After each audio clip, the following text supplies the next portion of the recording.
mga bay, samahan niyo ako at ako ay magpapatubo ng lungan fruit dito sa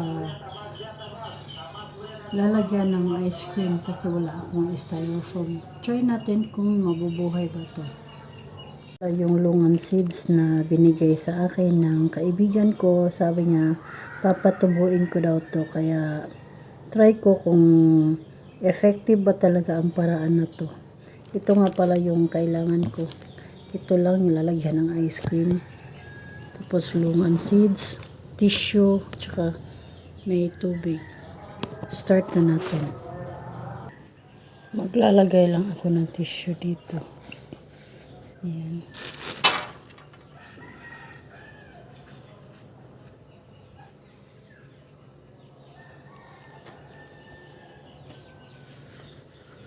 Lagyan ko yun ng tissue.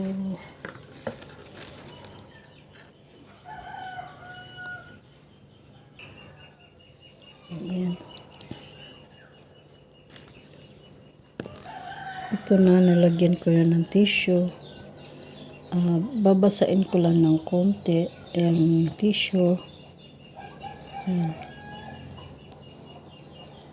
Ayan. Ayan. Kita nyo, basa na siya. Next is, ilalagay ko na itong mga lungan seeds dito. Ayan.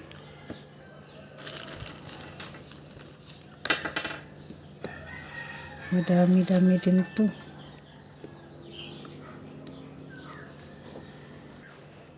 Ayan. Ayan na siya. Dito siya tutubo. Tatakpan ko lang to ng tissue. Kakaveran ko dito, tsaka tatakpan ulit. At hahayaan ko to ng ilang weeks.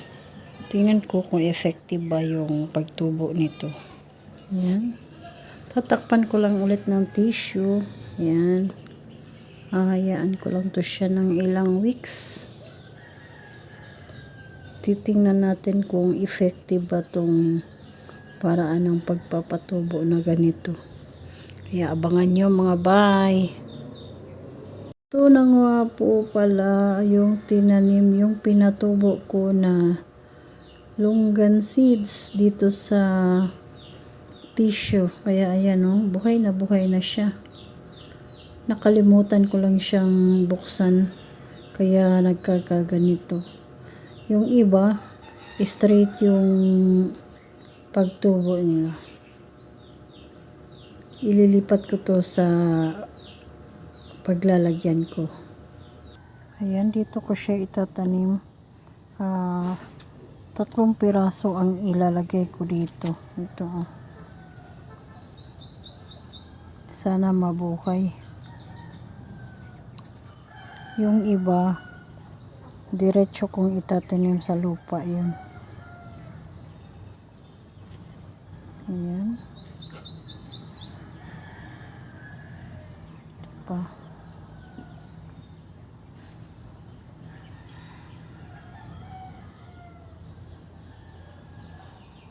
Ganito pala. Tsaka hindi malabot yung stem niya. Sobrang tigas. Mahirap baliin. Yan. 3 piraso itanim ko dito. Siguro mabubuhay naman to eh.